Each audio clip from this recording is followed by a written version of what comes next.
어느 시대에나 진실한 하나님의 사람들이 있었죠. 엘리야의 시대 때에 북이스라엘의 아합 왕과 이세벨 왕후 시대 때에도 참으로 이세벨이 간교하게 예수 믿는 사람들을 핍박하고 하나님을 섬기는 사람들을 핍박하고 선지자들을 다 죽이고 바알신과 아세라신을 섬기기 위해서 온 이스라엘이 북이스라엘이 다 바알신과 아세라신을 섬기는 선지자들로 가득하였습니다. 엘리야가 하나님 앞에 호소하기를, 하나님, 정말로 이 북이스라엘에서 하나님을 섬기는 사람이 나 하나밖에 남지 않았습니다. 이렇게 말할 정도였었으니까요. 근데 그 엘리야 선지자 한 명이 그렇게 우상으로 불신앙으로 타락한 북이스라엘을 향하여 예언을 합니다. 앞으로 내 말이 있기 전에 비도 이슬도 내리지 아니하리라. 그렇게 엘리야 선지자가 한마디 했고 하나님께서 그에 응답하셔서 3년 6개월을 비도 이슬도 내리지 않는 그런 일들이 일어나게 되는 것을 봅니다. 우리들이 참 복숭아 농사도 짓고 여러 가지 농사도 짓지만 농사 짓는 사람들이 늘 마음속에 생각하는 게 뭡니까? 비가 언제 오려나, 또 비가 많이 오면 또 생각하는 게 뭡니까? 비가 좀 덜 와야 되는데, 비가 더 와야 되는데, 덜 와야 되는데, 늘 곡식이 어떻게 하면 잘 될까 생각하는데 3년 6개월 동안 비도 이슬도 내리지 않았다면 그 상황이 어떠했으리라고 생각이 되어집니까? 근데 오늘 우리가 읽은 말씀에 주 앞에 모셔섰는 두 사람, 그 주 앞에 모셔섰는 두 사람을 스가랴 4장에서는 그 순금 등대와 또 두 감람나무가 주 앞에 모셔섰는 자들, 세상에 있는 주 앞에 모셔섰는 자들이라고 말하고 있는 것을 우리가 보았습니다. 어느 세대에나 주 앞에 모셔섰는 자들이 있습니다. 그 사람들이 순금 등대고, 그러니까 오늘 우리가 읽은 말씀은 촛대라고 표현되어 있죠. 순금 등대고 또 두 감람나무는 오고 오는 세대를 뛰어넘어 어느 세대에나 주님을 모시고 사는 사람들입니다. 진실된 믿음을 가진 사람들이고 주를 위해 모든 것을 다 버리고 헌신하는 사람들이기에 생명까지도 아끼지 않는 사람들이죠. 우리가 죽어도 주를 위하여 죽고 살아도 주를 위해 우리가 살아도 주를 위해 살고 죽어도 주를 위하여 죽나니 그러므로 우리가 사나 죽으나 주의 것이로라. 그 앞에 절에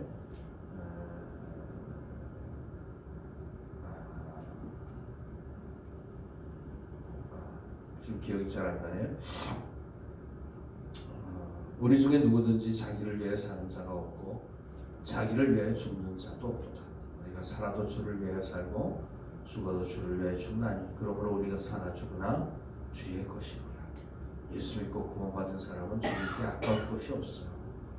주님이 나를 위해 생명 주셨는데, 하나님이 나를 위해 외아들 주셨는데 내가 주님께 드리지 못할 것이 무엇이 있어요? 참 이상한 것이 뭐냐면 예수 믿고 구원받은 사람이 이 땅에서 그 예수님 이용해서 더 자기 배를 채우려고 하고 더 자기 주머니를 채우려고 하고 더 자기가 잘 되는데 예수님을 이용하려고 해요.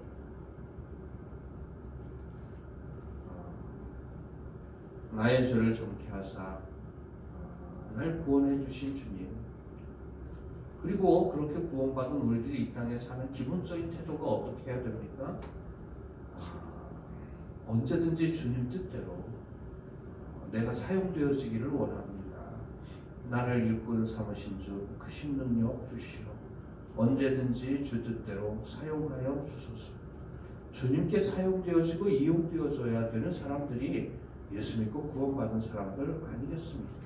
근데 예수 믿고 구원받은 사람들이 뭐 엄청난 기회나 잡은 것처럼 예수님께 빨대 뜯고 끝까지 쪽쪽 뽑아 먹으려고 하는 것 같이 그렇게 주님을 이용하려고 하는 사람들이 참 차고 넘치는 시대가 아니겠습니까? 근데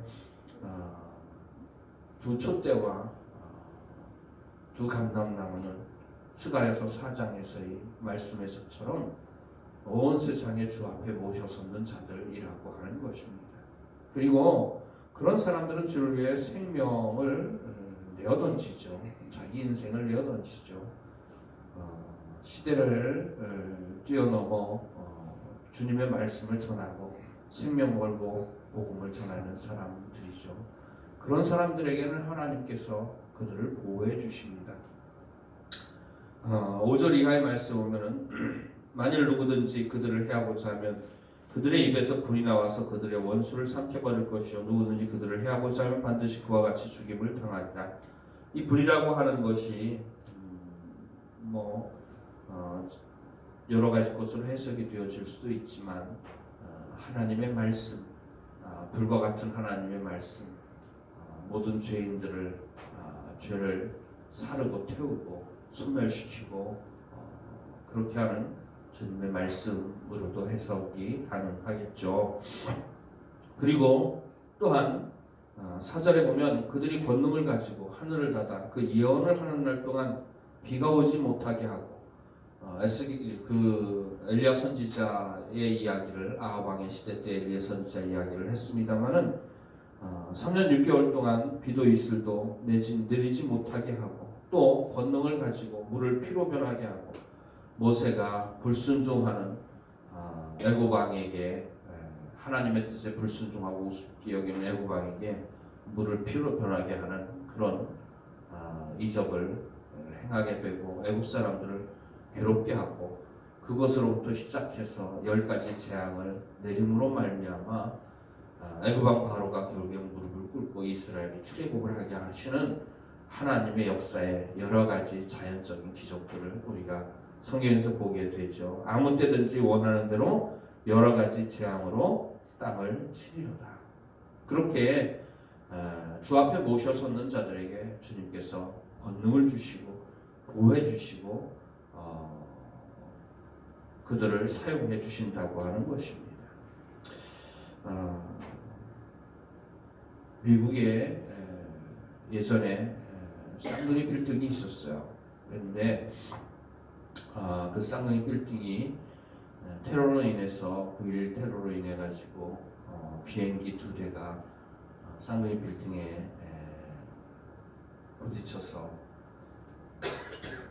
전 세계 사람들이 그 쌍둥이 빌딩이 무너지고 또 피난하는 사람들이 한꺼번에 죽게 되는 그런 일들을 저도 집에서 텔레비전으로 꽤 오랜 시간을 지켜보다가 그 쌍둥이 빌딩이 무너지는 것을 직접 눈으로 뉴스로 보면서 참으로 놀라고 전율했던 때가 있었습니다. 근데 이 세상에 되어지는 일들, 자연재해, 홍수라든가 지진이라든가 가뭄이라든가 또 코로나와 같은 질병이라든가 옛날에 메르스 있었고 사스 있었고 지금 코로나 있었는데요. 또 어떤 것들이 더 있을지 모르겠습니다. 그런데 이 모든 것들이 하나님이 사용하는 도구라고 하는 것입니다. 우리는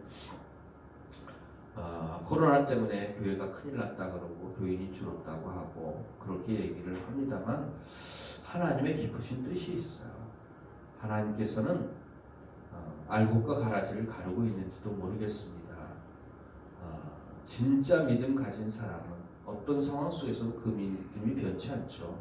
그러나 흔들리는 믿음 가진 사람은 어떤 상황 속에서도 흔들릴 거라고 하는 것입니다. 어려운 상황에서도 흔들릴 사람은 흔들리고 평안한 상황에서도 흔들릴 사람은 흔들릴 거라고 하는 것입니다.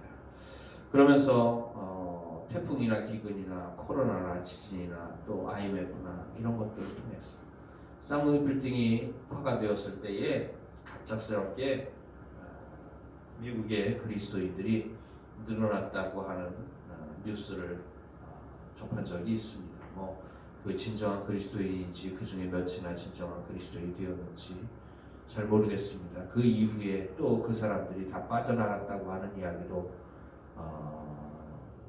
들리고는 하는데요.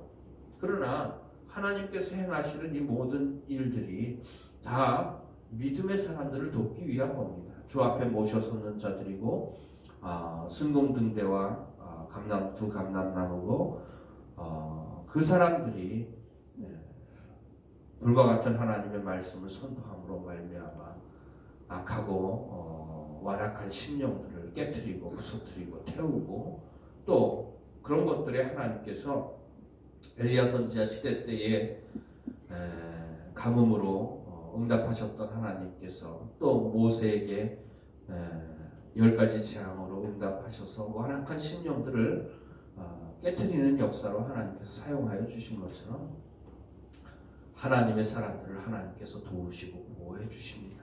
그리고 그 가운데에 완악한 사람들 가운데 몇몇이라도 하나님의 사람들로 구원하기 위한 하나님의 역사는 우리 주 예수 그리스도께서 이 땅에 다시 오실 때까지 계속되어질 줄로 믿습니다.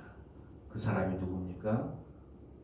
어떤 사이비 교주는 두 감람나무 중에 하나가 자기라고 얘기를 하지만 우리가 순금등대요. 우리가 두 감람나무입니다. 예수 믿고 구원받고 이 땅에서 날 위해 생명 주신 주님을 위하여 내 생명 바치면서 주님 모시고 살면서 살든지 죽든지 주님 뜻대로 내게 주님께서 행하기를 원하면서 나의 온 삶을 주님께 드려서 이 완악하고 타락하고 부패한 세대 가운데에 증언자로서 복음 전도자로서 우리 한 사람 한 사람이 그렇게 사용되어지는 은혜가 있기를 주의 이름으로 축원을 드립니다. 기도드리시겠습니다.